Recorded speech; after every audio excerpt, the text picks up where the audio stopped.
तो आज मैं आपको एक अनोखी रहस्यमय कहानी सुनाऊंगा। अगर आप चैनल पर नए हैं तो अभी सब्सक्राइब कर ले तथा कहानी पूरा देखे। अंत में एक अनोखा रहस्य छुपा है। धन्यवाद। तो सुनिए।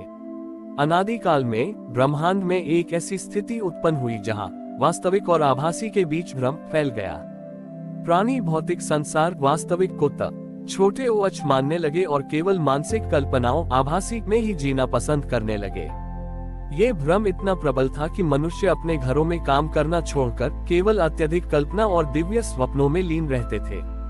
वे सोचते थे कि विचार ही वास्तविकता है और कर्म करना व्यर्थ है। देवता भी अपनी साधना छोड़कर केवल ब्रह्मा और दिव्य ऊर्जाओं की कल्पना में खो गए थे।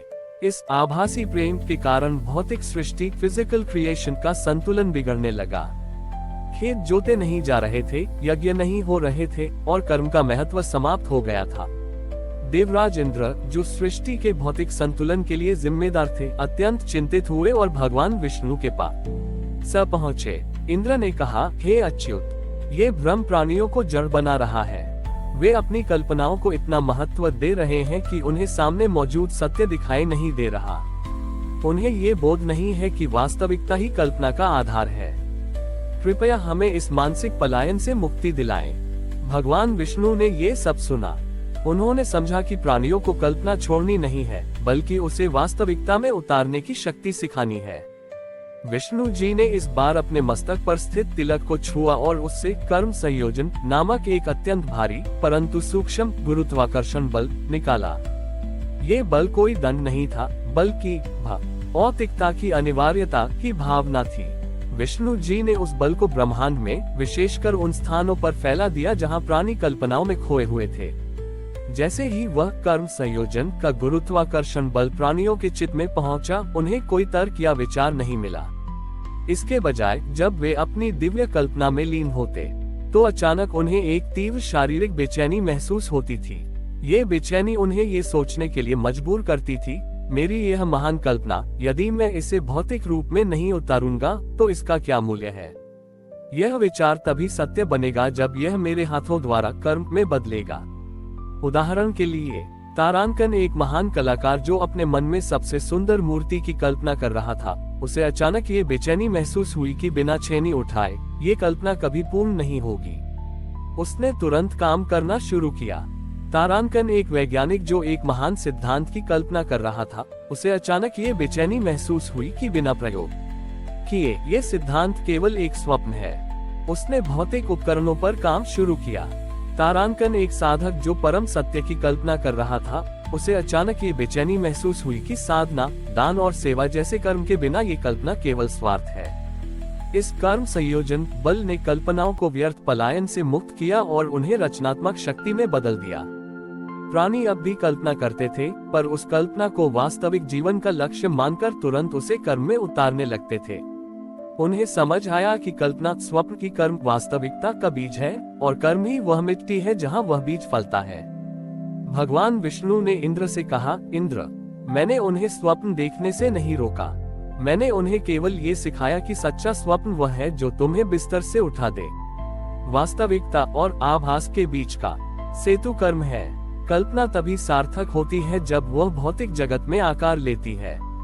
और इस प्रकार भगवान विष्णु ने सभी प्राणियों को ये ज्ञान दिया कि जीवन का सर्वोच्च सत्य महान विचारों में नहीं, बल्कि उन विचारों को भौतिक रूप से साकार करने के लिए किए गए निष्ठुर परिश्रम में निहित है। सृष्टि में कर्म संयोजन और भौतिकता की अनिवार्यता की भावना स्थापित हो चुकी थी। प्राणियों ने अपनी महान कल्पनाओं को कर्म के माध्यम से वास्तविकता में उतारना शुरू कर दिया था। हर जगह रचनात्मकता और परिश्रम का अद्भुत संगम दिखाई दे रहा था। परंतु इस अत्यधिक भौतिक क्रियाशीलता में एक नया दोष उत्पन्न हुआ। चूंकि अब हर कोई अपनी कल्पनाओं को वास्तविकता में उतारने के लिए अत्यधिक व्यस्त हो गया था, इसलिए वे आराम और विश्राम को भूल गए। वे सोचते थे, यदि कल्पना तभी सार्थक है जब वह कर्म में बदले, तो रुकना या सोचना समय की बर्बादी है। वे निरंतर कार्य में लीन रहते थे। इससे उनका शारीरिक और मानसिक स्वास्थ्य टूटने लगा। उनकी कल्पनाएं और विचार थकान और तनाव के कारण सूखने लगे। वे मशीनों की तरह काम कर रहे थे, पर उनके काम में आत्मा और नयापन समाप्त हो गया था। देवराज इंद्र ने एक बार फिर भगवान विष्णु से प्रार्थना की। उन्होंने कहा, हे केशव, आपने उन्हें निष्क्रियता से मुक्त किया, पर अब वे अत्यधिक सक्रियता में फंस गए हैं। वे ये भूल गए हैं कि कर्म तभी फलदायी होता है जब वह विश्राम से ऊर्जा लेता है। उनकी कल्पनाएं समाप्त हो रही हैं क्योंकि उनके पास शांत मन नहीं है जहां नए विचार जन्म ले सकें। भगवान विष्णु ने ये सब सुना। उन्होंने समझा कि कर्म और विश्राम के बीच का संतुलन चेतन ठहराव से ही आ सकता है। विष्णु जी ने इस बार अपने शेषनाग की शैया को छुआ, जो अनंत विश्राम और अनंत चेतना का प्रतीक है। शेषनाग के फन से एक अत्यंत मंद परंतु गहरी लय निकली। ये लय कोई गति नहीं थी, बल्कि आवधिक विश्राम की आवश्यकता की भावना थी। विष्णु जी ने उस लय को ब्रह्मांड में फैला दिया। जैसे ही वह आवधिक विश्राम की आवश्यकता की लय प्राणियों के चित्त में पहुंची, उन्हें कोई आदेश या तर्क नहीं मिला। इसके बजाय जब वे अत्यधिक व्यस्त होते तो उनके मन में अचानक एक शांत तीव्र आग्रह उठता आता, रुक जाओ, केवल कुछ पल के लिए, और अपने स्रोत को देखो। यह आग्रह उन्हें मजबूर करता था कि वे अपने काम को अधूरा छोड़कर एक निश्चित अंतराल के लिए पूरी तरह से शांत हो जाएं। उदाहरण के लिए, तारांकन कलाकार जो निरंतर मूर्ति बना रहा था, उसे अचानक यह आग्रह हुआ कि वह उपकरण छोड़कर केवल खालीपन को देखे। उस खाली ना में उसकी कल्पनाएं ताजा होकर लौट आईं। तारांकन वैज्ञानिक जो लगातार प्रयोग कर रहा था, उसे अचानक यह आग्रह हुआ कि वह अपने काम से दूर हटकर गहरी नींद ले। उस विश्राम में जटिल समस्या का समाधान स्वप्न में मिला। तारांकन कर्मचारी को ये बोध हुआ कि सच्चा कर्म तभी प्रभावी होता है जब वह शांत मन से शुरू किया जाए। इस आवधिक विश्राम की आवश्यकता ने अति सक्रियता को तोड़ दिया। प्राणी अब भी कर्म करते थे, पर वे जानते थे कि रुकना उतना ही उत्पादक है जितना कि करना। वे अपनी कल्पनाओं और ऊर्जा को रिचार्ज करने के लिए निश्चित समय निकालते थे। भगवान विष्णु ने इंद्र से कहा, इंद्र, मैंने उन्हें सिखाया कि कल्पना को कर्म में बदलो। अब मैंने उन्हें सिखाया है कि कर्म को विश्राम से ऊर्जा दो। महान रचनात्मकता तब नहीं आती जब तुम निरंतर काम करते हो, बल्कि तब आती है जब तुम कर्म और विश्राम के बीच संतुलन बनाते हो। विश्राम स्वयं एक दिव्य कर्म है, और इस प्रकार भगवान विष्णु ने सभी प्राणियों को ये पूर्ण ज्ञान दिया कि जीवन का सर्वोच्च सत्य सार्थक कर्म और चेतन विश्राम के मध्य के उस संतुलन में निहित है, जहां मन शांत होता है और कल्पनाएं अनंत होती हैं।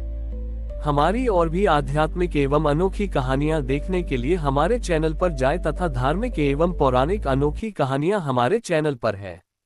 कृपया जाके देखें तथा हमारे चैनल को सब्सक्राइब करके रखें और वीडियो लाइक जरूर करें। धन्यवाद।